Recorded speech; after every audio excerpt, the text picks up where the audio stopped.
সেটি রেজল্ট কোন আপনি আশা রাখছেন? निश्चित भाव नुआपड़ावासी चाहीकि बसी 11 तारिख को नुआपड़ा निर्वाचन रे शासक दल कारण केन्द्र रे जो सरकार राज्य रे सही सरकार डबल इंजन सरकार नुआपड़ा रे थर्ड इंजन बा सेठी गत थर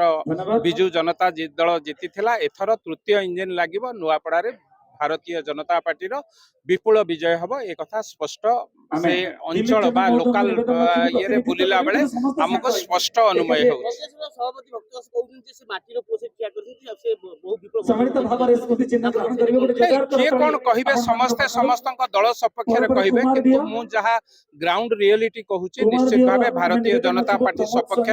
जनमत अछि 11 तारिख दिन साधारण लोक माने भारतीय जनता पार्टी की नरेंद्र मोदी की मोहन चरण माझी की उद्देश्य रे वोट रखिबे विकसित ओडिशा विकसित भारत वर्ष रे नुआपड़ा जोड़ी हबो।